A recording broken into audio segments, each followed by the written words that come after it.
आइए स्वाध्याय से पूर्व मंगलाचरण प्रारंभ करते हैं। ओम नमः सिद्धेभ्यः, ओम नमः सिद्धेभ्यः, ओम नमः सिद्धेभ्यः। नमो अरिहन्ताणं, नमो सिद्धाणं, नमो आयिरीयाणं, नमो उवज्जायाणं, नमो लोये सव्वसाहूणम्। नमः श्रीवर्धमानाय निर्धूतकलिलात्मने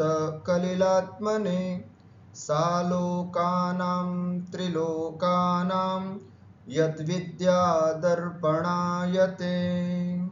बोलिए अनंत अनंत सिद्ध परमेष्ठी भगवान की जय। देवादिदेव 1008 चिंतामणि पार्श्वनाथ भगवान की जय। संत शिरोमणि 108 आचार्य गुरु और विद्यासागर जी महाराज की जय। जगत पूज्य निर्यापक मुनि मुनि पुंगव 108 गुरुवर्षि सुधा सागर जी महाराज की जय। समस्त मुनि संघ की जय। द्वादशंग जिनवाणी माता की जय। अहिंसामय विश्व धर्म की जय। द्वादश वर्षीय श्रवण संस्कृति स्वाध्याय पाठ्यक्रम के इस द्वितीय वर्षीय पाठ्यक्रम में आप सभी महानुभावों का मैं हार्दिक अभिनंदन और स्वागत करता हूं। हम सब अभी रत्नकरंड शावकाचार का स्वाध्याय कर रहे हैं, जिसके अंतर्गत श्लोक 1 से लेकर के 20 तक हम अभी तक पढ़ चुके हैं। हमने पढ़ा अभी सम्यक दर्शन का अधिकार चल रहा है, जिसमें सम्यक दर्शन के अंतर्गत एक कारिका पढ़ी थी, श्लोक पढ़ा था। श्रद्धानम परमार्थानाम आप्तागम तपोभृताम त्रिमूढ़ापोढ़मष्टांगम सम्यक दर्शनमस्मयम्। अर्थात सच्चे देव शास्त्र गुरु पर श्रद्धान करना सम्यक दर्शन कहलाता है। 8 अंगों से सहित सम्यक दर्शन होता है। 8 मदों से रहित और 3 मूढ़ताओं से रहित सम्यक दर्शन होता है। इसी के तहत पिछली कक्षा में हमने 8 अंग कौन से होते हैं, निशंकित, निकांक्षित आदि, उनको देखा और उनमें प्रसिद्ध जो महापुरुष हैं या जो व्यक्ति हैं उनकी चर्चा हमने की। अब प्रश्न होता है कि 8 अंग में से यदि कोई एकाद अंग न हो तो क्या वो सम्यक दृष्टि नहीं हो सकता? इस प्रश्न के जवाब में यहाँ पर आचार्य क्या कहते हैं, देखते हैं अगली कारिका। अंगहीन सम्यक दर्शन की दशा। अंगहीन सम्यक दर्शन की दशा कैसी होती है देखते हैं। कारिका में बता रहे हैं, नांगहीनमलं छेत्तुं दर्शनं जन्म संततिं नहि मंत्रोक्षरन्यूनो निहन्ति विषवेदनाम्। न अंगहीनम अलम छेत्तुं दर्शनम जन्म संततिम। अंगहीनम दर्शनम, 8 अंगों में से किसी भी एक अंग से रहित दर्शनम नाम सम्यक दर्शन। जन्म संततिम छेत्तुम अलम न। जन्म संततिम अर्थात जन्म मरण की इस परंपरा को, संसार संतति को, संसार परंपरा को छेत्तुम नष्ट करने में अलम न समर्थ नहीं है। क्या कहा? अंगहीनम दर्शनम, निशंकित, निकांक्षित आदि 8 अंगों में से एक भी अंग अगर कम हो तो ऐसे जीव के दर्शनम अर्थात वह उसका जो सम्यक दर्शन है वह जन्म संततिम छेत्तुम अलम न, संसार की परंपरा को या बढ़े हुए इस संसार को नष्ट करने में समर्थ नहीं है। जबकि सम्यक दर्शन ऐसा होता है, सम्यक दर्शन मोक्ष मार्ग का एकमात्र सम्यक दर्शन, मोक्ष मार्ग, सम्यक दर्शन, सम्यक ज्ञान और सम्यक चारित्र, तीन मिलकर के मोक्ष मार्ग बनते हैं। तो जिसके सम्यक दर्शन हो जाता है उसकी जन्म संतति नष्ट हो जाती है। पर ऐसा सम्यक दर्शन जो अंगहीन है, 8 में से एक भी अंग अगर कम पड़ जाता है तो ऐसा सम्यक दर्शन होगा, वह संसार को नष्ट करने में समर्थ नहीं होगा। कैसे? एक उदाहरण देकर के यहां पर बता रहे हैं कि जैसे नहीं मंत्रोक्षरन्यूनो निहंति विषवेदनाम, जैसे है ना, ही, क्योंकि अक्षर शून्य, अक्षरन्यून, एक अक्षर से भी रहित या कम मंत्र, मंत्र जो होता है वो विषवेदनाम न निहंति, विष की वेदना को न निहंति, नष्ट नहीं करता। मान लीजिए कोई मंत्र है जो विष की वेदना को दूर करने वाला है, परंतु उसमें से एक अक्षर भी यदि हम कम बोलते हैं या अक्षर छूट जाता है तो वो खंडित मंत्र कभी भी रोगी के विष की वेदना को दूर करने में समर्थ नहीं होता। इसलिए जब एक मंत्र एक अक्षर से न्यून होने से विष की वेदना को दूर करने में समर्थ नहीं हो सकता, तो 8 अंग में से एक अंग से रहित 1 या 2 अंग अगर जीव में न पाए जाएं तो ऐसा सम्यक दर्शन भला कैसे उसकी संसार परंपरा को दूर करने में समर्थ होगा। कहने का तात्पर्य इतना ही है, अगर सम्यक दृष्टि जीव है तो उसके अंदर 8 अंग होने चाहिए। निशंकित अर्थात जिनेंद्र भगवान की बात पर शंका नहीं करना, निकांक्षित भोगोपभोग की इच्छा नहीं करना, निर्विचिकित्सा मुनि आदि के शरीर को देख करके ग्लानि नहीं करना, अमूढ़ दृष्टि अर्थात ऐसे मूढ़पना नहीं होना, उपगूहन दूसरों के दोषों को छिपाने की आदत, स्थितिकरण धर्म से विचलित होते हुए व्यक्ति को स्थिर करने की भावना, वात्सल्य अपने साधर्मी बंधुओं से अपार निस्वार्थ वात्सल्य होना, और प्रभावना अपने द्वारा अपनी चर्या के द्वारा जिन धर्म की प्रभावना करना।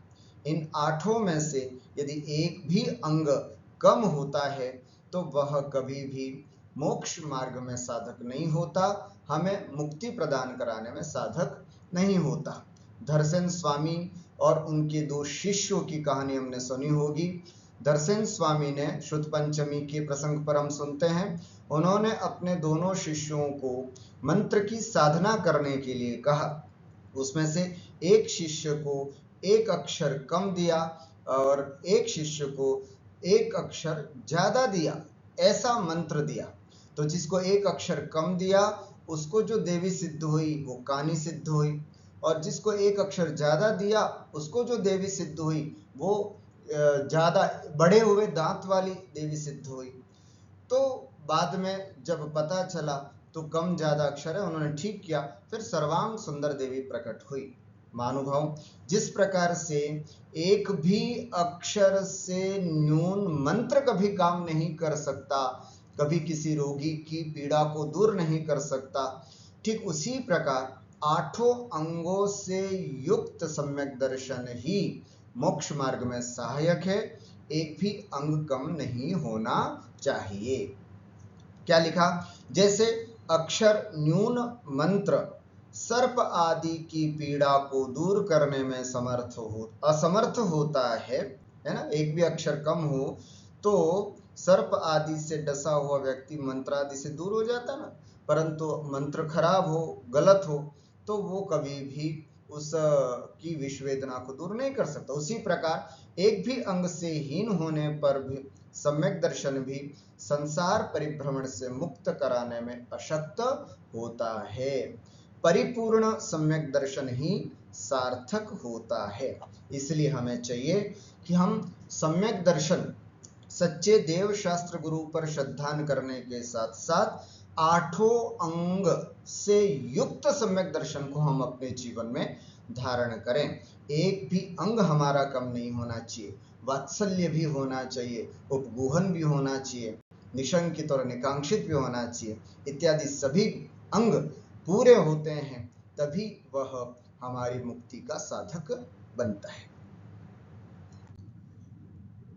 अब उसी सम्यक दर्शन के अंतर्गत एक आई थी त्रिमूढ़ापोढ़मष्टांगम। त्रिमूढ़ापोढ़म अर्थात वह सम्यक दृष्टि जीव 3 प्रकार की मूढ़ताओं से रहित होता है। तो वो 3 प्रकार की मूढ़ताएं कौन सी हैं? तो उसके लिए बताया जाता है लोक मूढ़ता, देव मूढ़ता और गुरु मूढ़ता। उसमें से सबसे पहली लोक मूढ़ता किसे कहते हैं? जिससे हमें जो लोक मूढ़ता हमारे अंदर नहीं होनी चाहिए वो कौन सी है? आइए देखते हैं श्लोक नंबर 22 में। आपगा सागर स्नान मुच्चयः सिकताश्मनाम गिरिपातोऽग्निपातश्च लोकमूढ़ं निगद्यते। एक एक शब्द का अर्थ समझते हैं। आपगा, आपगा का अर्थ होता है नदी, है ना। आप माने जल, गा माने गच्छति, जल जिसमें जाता है वो क्या है? नदी। नदी, सागर अर्थात समुद्र, स्नानम स्नान करना, नदी समुद्र आदि में स्नान करना, और उच्चयः, उच्चयः माने ढेर, ढेर लगाना। किसका? सिकता, सिकता माने होता है रेत, बालू। अश्म, अश्म माने होता है पत्थर।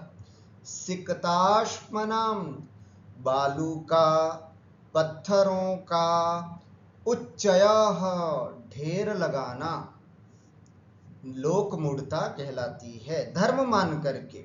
और गिरिपातः पर्वत से गिरना, है ना, पर्वत से छलांग लगाना धर्म मान करके कि पर्वत से गिरना बहुत बड़ा धर्म होता है। गिरिपातः पर्वतों से गिरना। अग्निपातः अग्नि में कूद जाना, अग्नि में पड़ना, अग्नि पर चलना आदि। लोकमूढ़ं निगद्यते लोक मूढ़ता कहलाती है। हम प्रायः लोक में देखते हैं लोग नदी में, समुद्र में स्नान करने को धर्म मानते हैं। मिट्टी का ढेर लगाने में, पत्थरों का ढेर लगाने में लोग धर्म मानते हैं। पर्वत से घिर करके अपनी जान देने में धर्म मानते हैं। अग्नि में जाना, प्रवेश करना अथवा अग्नि पर चलना आदि को भी धर्म मानते हैं। आचार्य समंतभद्र स्वामी कहते हैं लोकमूढ़ं निगद्यते, यह सब लोक मूढ़ता है। धर्म मान करके किए गए ये सभी कार्य लोक मूढ़ता कहलाती है। अरे नदी में स्नान करना या समुद्र में स्नान करना, इससे तो केवल यह शरीर की अपवित्रता दूर हो सकती है, आत्मा की अपवित्रता कैसे दूर होगी? विचार कर। हमें आत्मा की अपवित्रता दूर करनी है तो उसके लिए तो व्रत, नियम, संयम, तप, जाप आदि करने से ही हम अपनी आत्मा को शुद्ध कर सकते हैं। लेकिन हम आसपास के परिवेश को देख करके, आसपास के संस्कृति को देख करके, हम जहाँ रहते हैं वहाँ लोगों को देख करके वो जैसे काम करते हैं वैसे हम भी करने लग जाते हैं। तो लोक की देखा देखी करते हुए उसमें धर्म मानना लोक मूढ़ता कहलाता है। लोग हमारे यहाँ पर कुछ लोग ऐसे होते हैं जो पेड़ों को धागा बांध करके अपने आप में धर्म मानते हैं, तो धर्म मान। कुछ लोग नदी में स्नान करके अपने आप को पवित्र समझते हैं, तो हम उसको भी धर्म मानने लग गए। तो इस तरह की तमाम बातें हैं। आप तो सही बात क्या है? जो सच्चे देव के द्वारा कही गई बात है वही सच्ची बात है, उसी में ही धर्म है। उसके अलावा लोक की देखा देखी करके किया गया धर्म लोक मूढ़ता कहलाता है। ठीक आ गया। ये तो कुछ उदाहरण के रूप में आपके सामने प्रस्तुत किया है कि नदी में, समुद्र में स्नान करना लोक मूढ़ता कहलाती है, बालू और पत्थरों का ढेर लगाना लोक मूढ़ता कहलाती है, पर्वत से गिरना या अग्नि में गिरना यह लोक मूढ़ता कहलाती है। इसके अलावा भी वे सब कार्य जो लोक की देखा देखी हम करते हैं और उसमें धर्म मानते हैं, अरे इससे बहुत सारा पुण्य लगता है, ऐसा कर दो, इससे करते। कई बार देखा हमने, ट्रेन में जाते हैं लोग, नदी में, है ना, नदी आती है पास में, उसमें कुछ पैसा डालते हैं, क्या हुआ भाई, अरे भाई पुण्य मिलता है। तो इस तरह की बातें जितनी भी हैं, है ना, और उसको धर्म मान के करना, यह सब लोक मूढ़ता कहलाती है। महानुभाव, जिन धर्म प्राप्त हुआ है बड़े दुर्लभता, महादुर्लभता के साथ, और जिनवाणी सुनने को मिली है, हम सब ऐसी मूढ़ताओं को छोड़कर सच्चे देव शास्त्र गुरु के द्वारा जो बताया गया मार्ग है वही सच्चा मार्ग है, ऐसा अटूट विश्वास करना, यही सम्यक दर्शन का कारण होता है। धर्म लाभ या स्वकल्याण मानकर नदी, समुद्र आदि में स्नान करना, बालू, रेत या पत्थर की ढेरियां लगाना, पर्वत से गिरना और आग में जलना इत्यादि लोक मूढ़ताएं हैं, अंधविश्वास है, इनसे बचना चाहिए। इसलिए हम सब देखें, लोग जैसा कर रहा है वैसा न करके विचार करें, ये बातें हमारे शास्त्रों में लिखी हैं क्या, क्या इस सब को करने में धर्म होता है? अगर है तो फिर हमें चाहिए। सब कर रहे हैं, सब लोग रावण का दहन कर रहे हैं, हम भी चले गए साहब रावण का दहन करने, अरे नहीं, कितने पाप लगता है, कितने जीव मारे जाते हैं। तो ऐसी सब बातों का विचार करके हमें ये सब काम अंधाधुन नहीं करना है, सच्चे देव के द्वारा कही गई जिनवाणी को ध्यान में रखते हुए ही हमें अपने कार्य करने चाहिए। तो ये थी लोक मूढ़ता। लोक की देखा देखी कर धर्म मानना मूढ़ता कहलाती है, लोक मूढ़ता। ठीक हुआ। आइए अब इसके बाद आती है देव मूढ़ता। देव मूढ़ता किसे कहते हैं, इस श्लोक में देखते हैं। वरोपलिप्सयाशावान्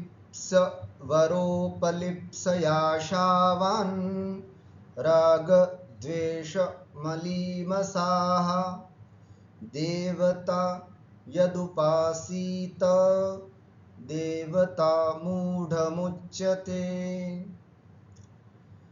वरोपलिप्सयाशावान् राग द्वेष मलीमसाः देवता यदुपासीत देवता मूढ़मुच्यते। वरोपलिप्सया, है ना, वरोपलिप्सया, फिर यहां से आ भी निकलेगा, आशावान।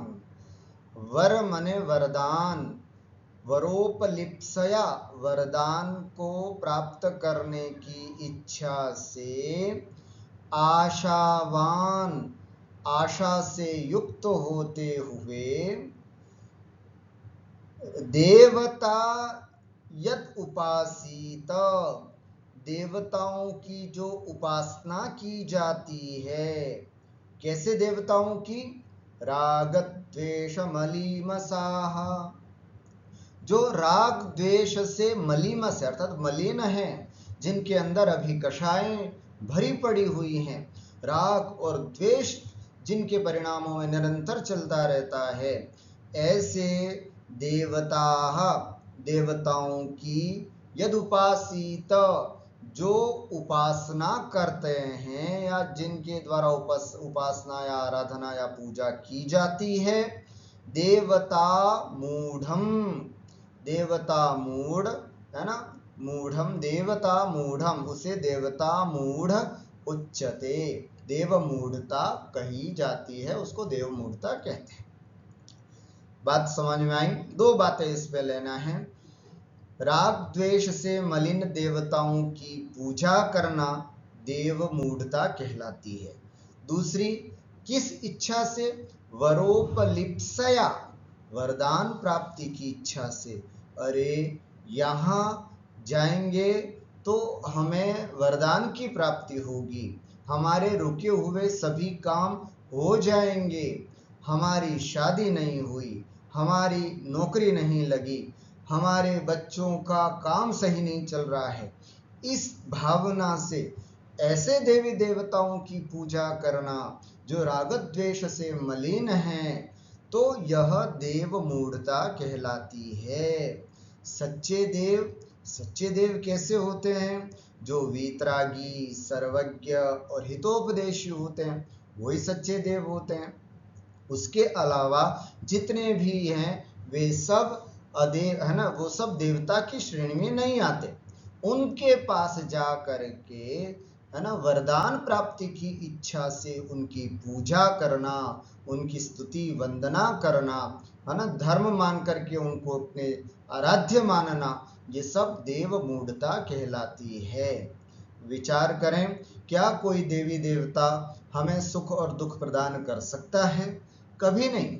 हमें सुख और दुख की प्राप्ति तो कर्मों के साता वेदनीय और असाता वेदनीय कर्म के उदय से ही प्राप्त होती है।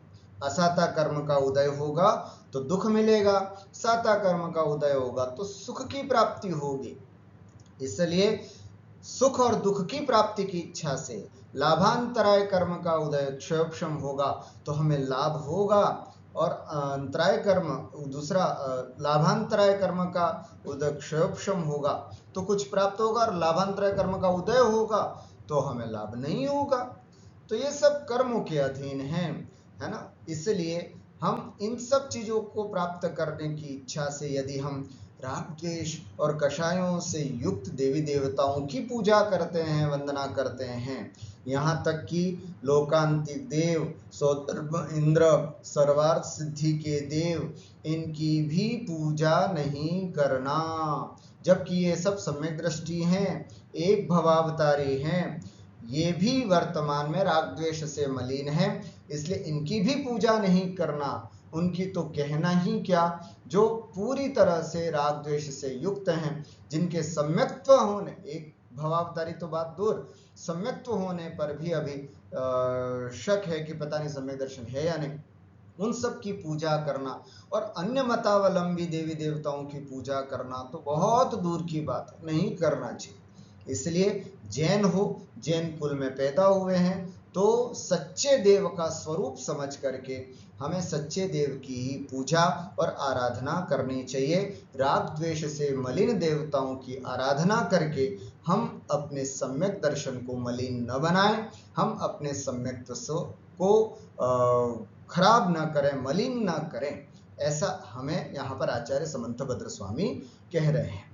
क्या कहा आगे? पुत्र प्राप्ति, रोग मुक्ति या धन लाभ जैसे लौकिक लाभों के लिए रागी द्वेषी देवताओं की पूजा आराधना देव मूढ़ता कहलाती है। ठीक हुआ? आइए अब आगे गुरु मूढ़ता। गुरु मूढ़ता किसे कहते हैं?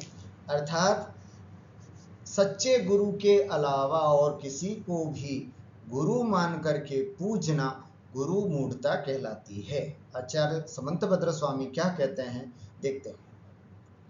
सग्रंथारंभ हिंसानां संसारावर्तवर्तिनां पाषंडिनां पुरस्कारो ज्ञेयं पाषंडिमोहनम्।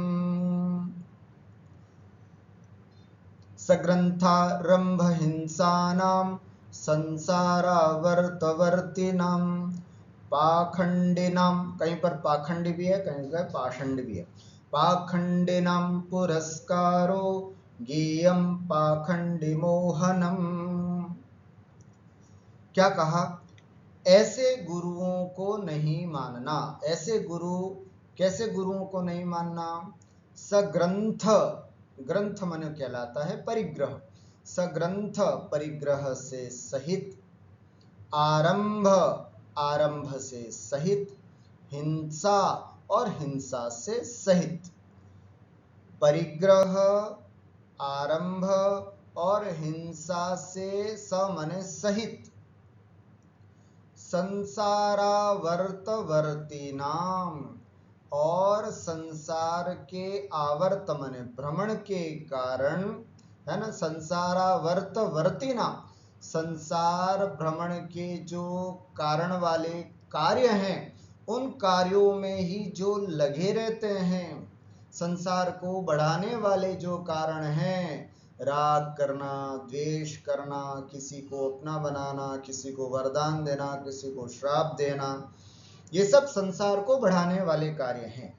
तो संसारावर्तवर्तिनाम, संसार भ्रमण में कारणभूत जो कार्य हैं उसमें जो लीन रहते हैं, ऐसे पाषंडिनाम, है ना, ऐसे पाखंडिनाम अथवा पाषंडिनाम कुलिंगियों को, सच्चे गुरु जो नहीं है ऐसे कुलिंगियों का पुरस्कार, उनको प्रोत्साहित करना, उनका सम्मान करना, उनको पूज्य मानना, पाषंडी मोहनम गेयम, गुरु मूढ़ता गेयम जानना चाहिए। क्या कहा? जो परिग्रह अपने पास परिग्रह रखते हैं, है ना, गाड़ी घोड़ा, लैपटॉप, मोबाइल, शासन आदि ये सब अपने पास रखते हैं, आरंभ कई प्रकार के हिंसादि कार्यों में हमेशा जो लगे रहते हैं, और यही नहीं, संसार के कारणभूत राग द्वेष मोह कषायों के कार्यों में जो निरंतर व्यस्त रहते हैं, उसी में लगे रहते हैं, ऐसे कुलिंगियों का, सच्चे लिंगी नहीं कहलाएंगे, वो कुलिंगी हुए, ऐसे पाखंडियों का अथवा ऐसे कुलिंगियों का पुरस्कार, सम्मान आदि करना, उनको पूज्य मानना, उनकी सेवा आदि करना, उनकी संगति करना गुरु मूढ़ता कहलाती है, गुरु मूढ़ता कहलाती। तो इसमें वे सभी साधु, है ना, क्योंकि सच्चे साधु का स्वरूप हमने पढ़ा है, विषयाशा वशातीतो निरारंभो परिग्रह ज्ञान ध्यान तपो रक्तः तपस्वी स प्रशस्यते, अर्थात जो पंचेंद्रिय की विषयों से रहित हैं, आशा से रहित हैं, कषायों से रहित हैं, है ना, और हमेशा ज्ञान ध्यान और तप में लीन रहते, वो होते हैं सच्चे गुरु। जो सभी प्रकार के परिग्रह का अभी जिनके त्याग नहीं है, संसार में ही रहते हैं, आरंभ और परिग्रह जिनके साथ लगा हुआ है, हिंसादि कार्यों में अनवरत रहते हैं, ऐसे, और संसार के परिभ्रमण में कारणभूत कार्यों को करने में ही जो हमेशा लगे रहते हैं, ऐसे साधुओं की पूजा करना, चाहे वो जैन हो या जैनेतर हो, ध्यान से सुनना, ऐसे कोई जैन साधु भी हो जिनके पास परिग्रह हो, जो अपने साथ किसी भी प्रकार का रंच मात्र भी परिग्रह रखते हों, संयम का उपकरण पीछे, ज्ञान का उपकरण शास्त्र और शुद्धि का उपकरण कमंडल, इसके अलावा जो कुछ भी अगर किसी के पास भी थोड़ा बहुत परिग्रह है तो वो परिग्रहवान साधु होता है। ऐसे साधुओं का सम्मान आदि नहीं करना चाहिए, अगर करते हैं तो गुरु मूढ़ता कहलाती है। सच्चे साधु तो वही होते हैं जिनके पास किसी भी प्रकार का कोई परिग्रह नहीं होता। वर्तमान में भी ऐसे कई साधु हैं जिनके पास किसी भी प्रकार का परिग्रह नहीं है। हमें ऐसे साधुओं के पास जाना चाहिए, उनकी आराधना करनी चाहिए और उन्हीं की सत्संगति में रहना चाहिए। आइए, है ना, अन्यथा गुरु मूढ़ता हमारे सम्यक दर्शन को मलिन करने वाली बात हो जाएगी। इसलिए चाहिए कि हम इस गुरु मूढ़ता से दूर रहें। जो सग्रंथ हैं, निर्ग्रंथ नहीं हैं, आरंभ सहित हैं, हिंसा में प्रवृत्त हैं, संसार के गोरख धंधों में फंसे हुए हैं, ऐसे पाखंडियों का जो आदर सत्कार है वह पाखंडी मूढ़ता अथवा गुरु मूढ़ता कहलाता है। हमें अपने सम्यक दर्शन की रक्षा करनी है। कुछ लोग कहते हैं कि साहब कुछ भी है, हमसे तो अच्छे हैं, हमसे तो श्रेष्ठ हैं, लेकिन नहीं, ऐसा नहीं।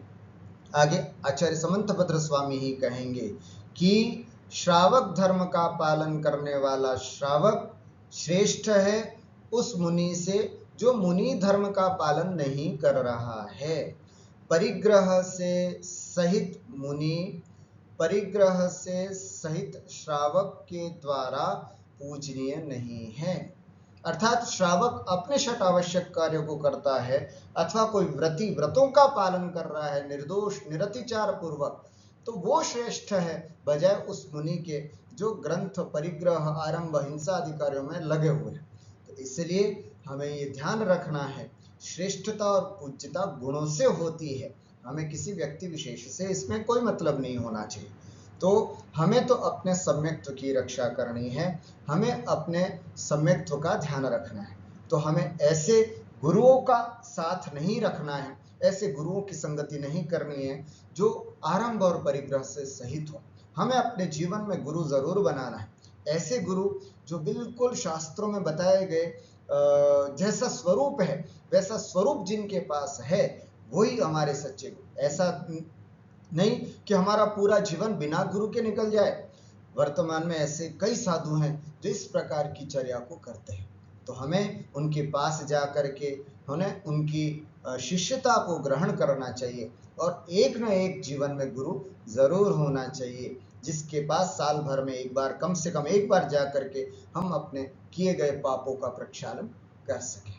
बाकी जो दोषों से सहित हैं ऐसे गुरुओं को मानना गुरु मूढ़ता कहलाती है, जो हमारे सम्यक्त्व को मलिन करती है। सम्यक दर्शन के लक्षण में सम्यक दर्शनमस्मयम् ऐसा भी एक आया था, है ना। त्रिमूढ़ापूढ़मष्टांगम सम्यक दर्शनमस्मयम्। अस्मयम्, स्मय मने मद, मद से रहित होना चाहिए सम्यक दर्शन। मद मने घमंड अभिमान, इसको बोलते हैं मद। ये मद कितने होते हैं? आचार्य बताते हैं 8 प्रकार के मद होते हैं। वो कौन कौन से हैं 8 प्रकार के मद, वो यहाँ पर बताए हैं। एक सम्यक दृष्टि जीव इन 8 मदों से रहित होता है। आइए देखते हैं 8 मद कौन कौन से। ज्ञानम पूजाम कुलम जातिम बलम वृद्धिम तपो वपुः अष्टावाश्रित्य मानित्वम स्मयमाहुर्गतस्मयाः।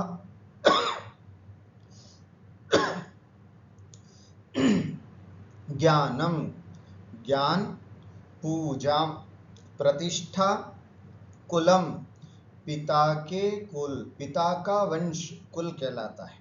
जातिम, माँ का वंश जाति कहलाती है।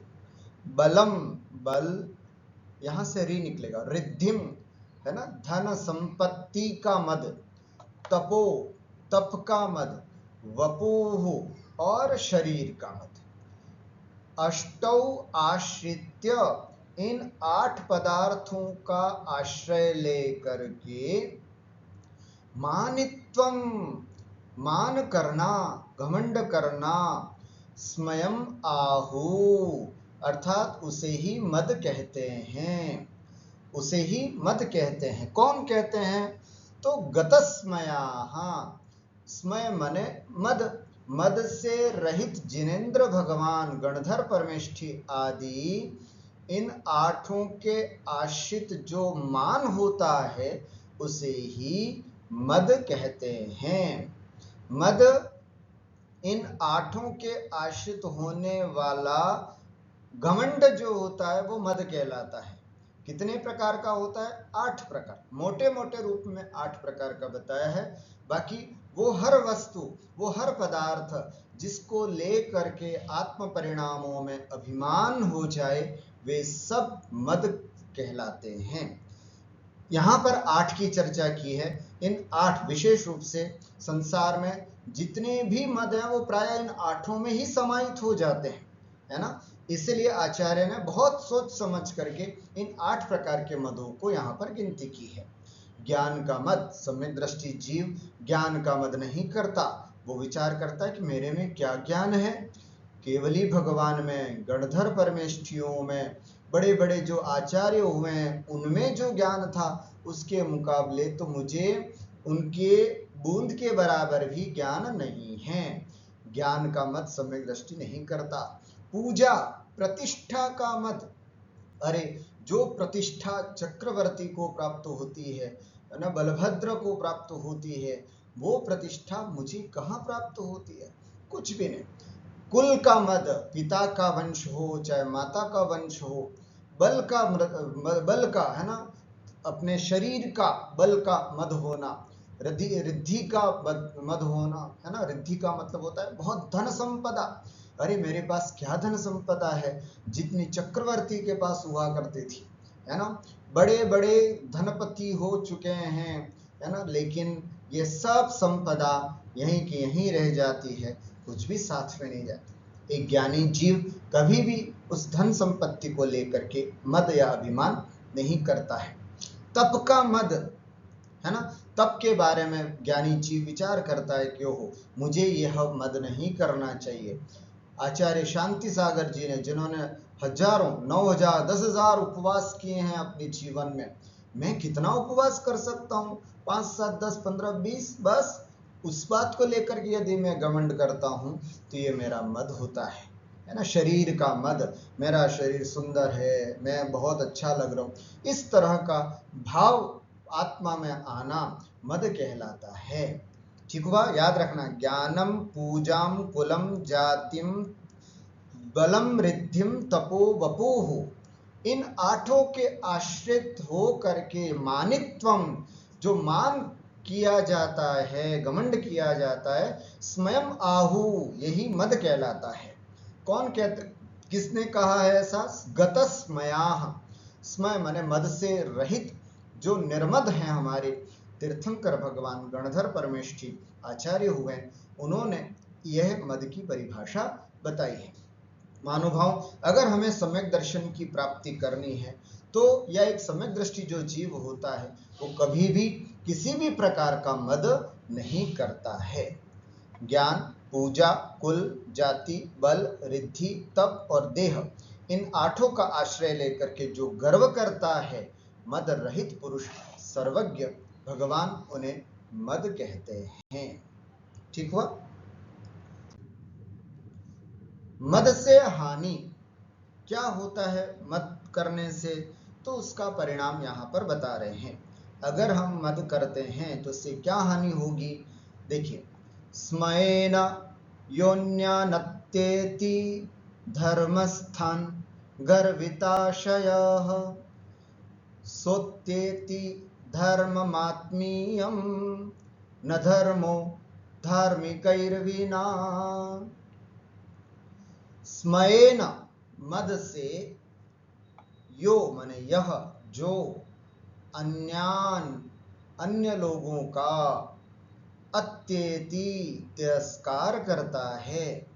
मद से, मद में आकर के जो व्यक्ति अन्य जीवों का, अन्य लोगों का तिरस्कार करता है, कैसे अन्य लोग? धर्मस्थान, जो धर्म में स्थित है, धार्मिक हैं, अथवा रत्नत्रय रूप धर्म में जो स्थित हैं, ऐसे अन्यान अत्येति, तिरस्कार करता, क्या हो करके?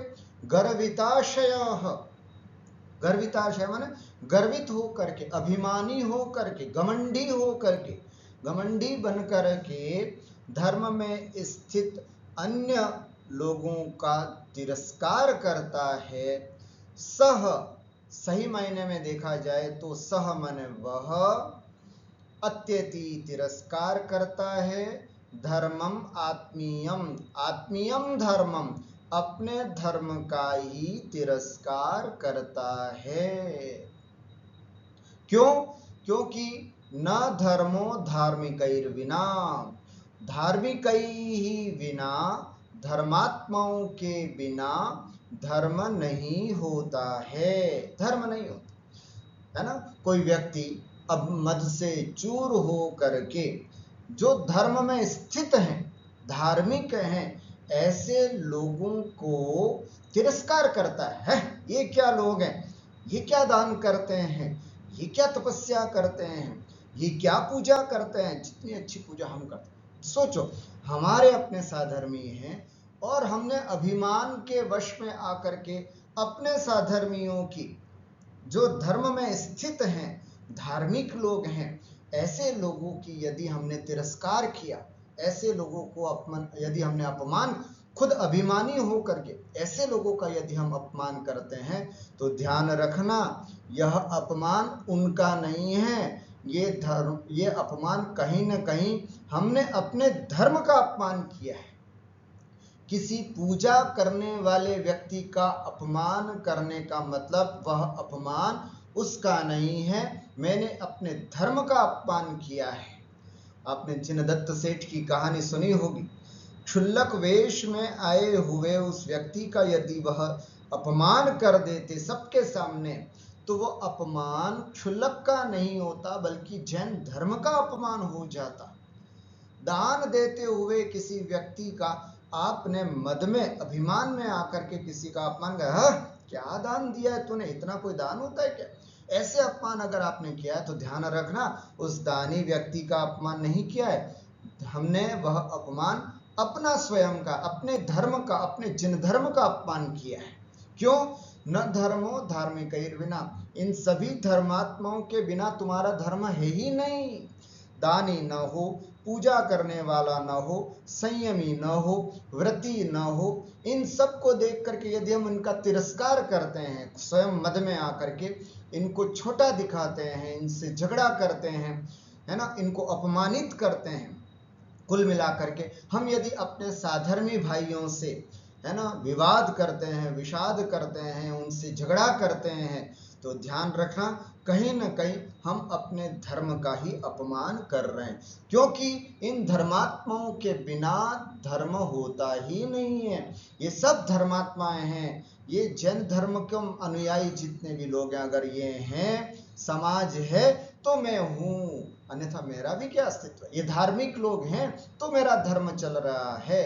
न धर्मो धार्मिकैर्विना, इन धार्मिकों के बिना, इन धर्मात्माओं के बिना धर्म होता ही नहीं है, ऐसा विचार करें। बहुत सुंदर यह श्लोक है, एक बार फिर से देखें, है ना। यह जो व्यक्ति, जो सम्यक दृष्टि जीव धर्मस्थास्मयेन, मद में आकर के, है ना, अभिमान से युक्त, मद से युक्त होकर के, गर्विताशय, है ना, अभिमानी घमंडी होकर के, धर्मस्थान अन्यान अत्येति, धर्म में स्थित अपने साधर्मी बंधुओं को, व्रतियों को, त्यागी व्रतियों का अत्येति अपमान करता है, तिरस्कार करता है, सह आत्मीयम धर्मम अत्येति, वस्तुतः वह अपने ही धर्म का तिरस्कार करता है। न धर्मो धार्मिकैर्विना, धार्मिकैर्विना, धर्मात्माओं के बिना धर्म होता नहीं है। ये सब धर्मात्माएं हैं तो मेरा धर्म चलता है। इसलिए ध्यान रखें, हमें कभी भी अपने समाज में किसी भी प्रकार का विवाद नहीं करना चाहिए, अपने साधर्मी बंधुओं से झगड़ा नहीं करना चाहिए, त्यागी व्रतियों के प्रति हमेशा आदर भाव रखना चाहिए। ये है तो मेरा धर्म है, ये नहीं है तो मैं अपना धर्म किसके बल पर अपना वो करूं।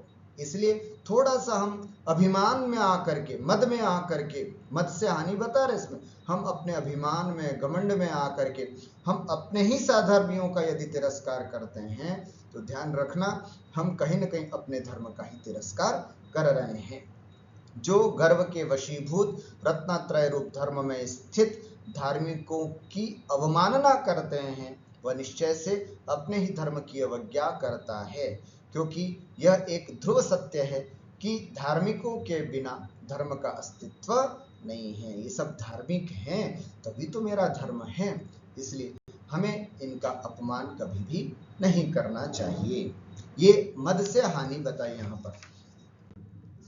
अब आगे मद जीतने का उपाय, है ना। अगर मद होगा तो एक ज्ञानी दृष्टि क्या विचार करता है, बहुत सुंदर यहाँ पर इस पद्य में कहा गया है।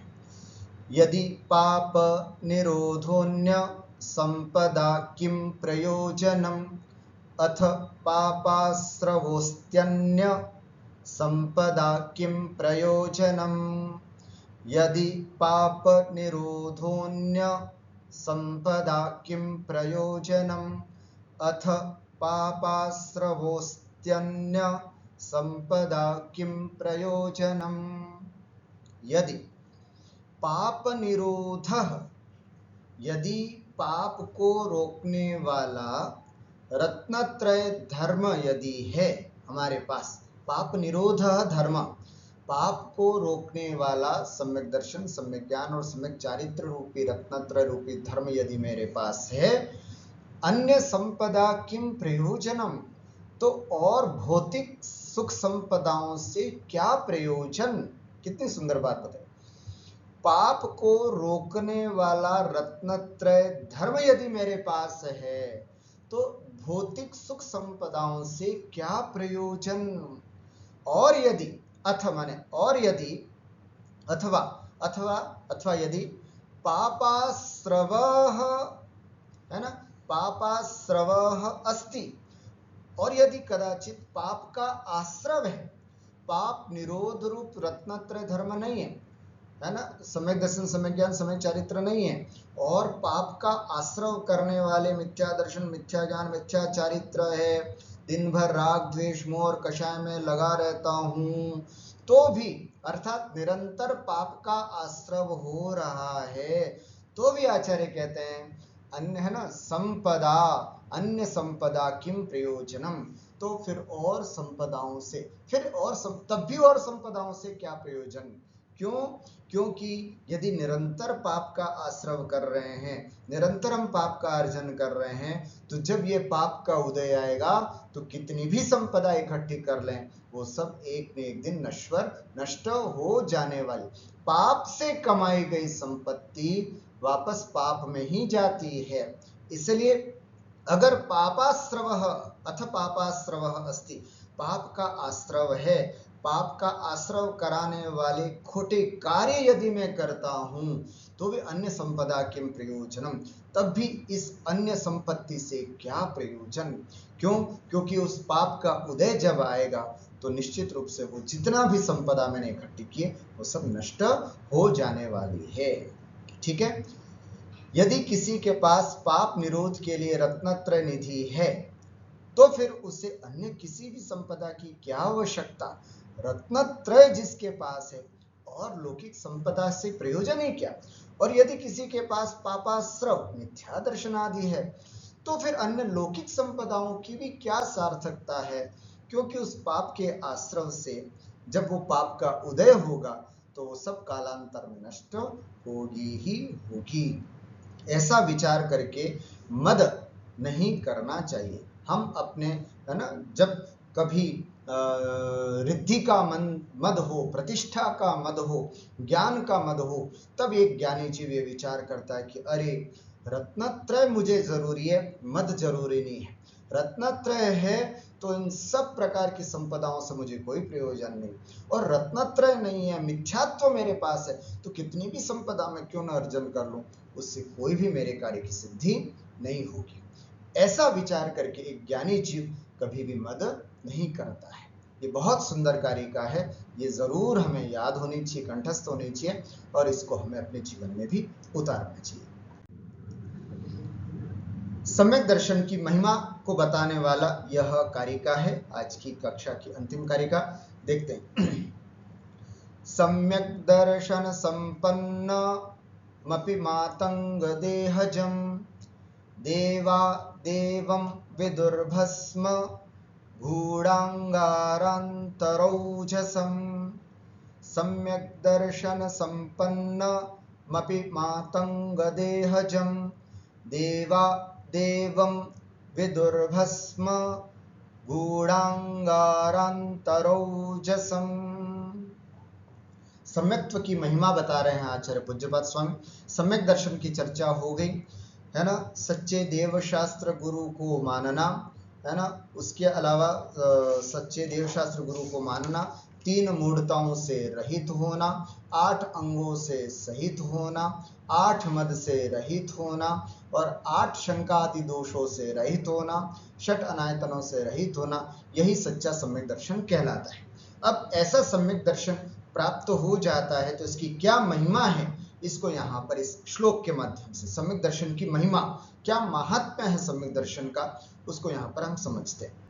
क्या कह रहे हैं? सम्यक दर्शन संपन्नम, मत गाए, सम्यक दर्शन संपन्नम, सम्यक दर्शन से संपन्न, सम्यक दर्शन से सहित, मातंग देहजम अपि, मातंग माने होता है चांडाल, मातंग माने चांडाल के, देह माने कुल में उत्पन्न हुआ भी, अपि माने भी, चांडाल के कुल में उत्पन्न हुआ भी सम्यक दर्शन संपन्नम, यदि वह सम्यक दर्शन से संपन्न है, सम्यक दर्शन से सहित है, और मातंग अर्थात चांडाल के कुल में उत्पन्न हुआ है, तो भी क्या हुआ, देवाः देवलोक देवम विदुः, देवताओं ने अर्थात सच्चे देव ने, जिनेंद्र भगवान ने देवम पूज्य विदुः कहा है। अर्थात सम्यक दर्शन से संपन्न व्यक्ति यदि चांडाल कुल में भी उत्पन्न हुआ है और सम्यक दर्शन हो गया, तो देवताओं जिनेंद्र भगवान ने उसको देवम विदुः पूज्य कहा है। अंतिम कुल बताया है चांडाल कुल, है ना। 4 प्रकार के वर्ण बताए गए हमारी संस्कृति में, ब्राह्मण, क्षत्रिय, वैश्य और शूद्र। शूद्र में भी 2 प्रकार के होते हैं, स्पर्श शूद्र और अस्पर्श शूद्र। चांडाल आदि जो श्मशान आदि पर कार्य करने वाले होते हैं वो चांडाल होते हैं। तो ऐसे अस्पर्श शूद्र के वंश में भी क्यों न उत्पन्न हुआ हो, तो भी, है ना, देवताओं के द्वारा पूज्य, अर्थात पूज्य का मतलब सम्माननीय होता है। और उच्च कुल में पैदा हुआ हो तो बात ही क्या, उच्च गोत्र में उत्पन्न हुआ है वो तो पूज्य होगा। नीच गोत्र वाला चांडाल कुल में भी क्यों न उत्पन्न हुआ हो, तब भी वह पूज्य होता है। यमपाल चांडाल की कथा हमने सुनी है ना। अर्थात अपने लिए गए नियम पर कि अष्टमी चतुर्दशी को मैं फांसी नहीं दूंगा, एक लिए हुए नियम पर अडिग रहने से, है ना, जब राजा ने उनको बांध करके फिकवाया तो देवताओं ने आकर के पूजा की, तो एक अस्पर्श शूद्र चांडाल कुल में उत्पन्न हुआ जीव भी पूज्य है। पूज्य का मतलब सम्माननीय है, आदरणीय है, अगर वो सम्यक दर्शन से युक्त है। और कुल में पैदा हुआ है तो सम्माननीय है ही, नीच से नीच कुल में भी पैदा क्यों न हुआ हो, तब भी यदि वो सम्यक दर्शन से युक्त है तो वह सम्माननीय है।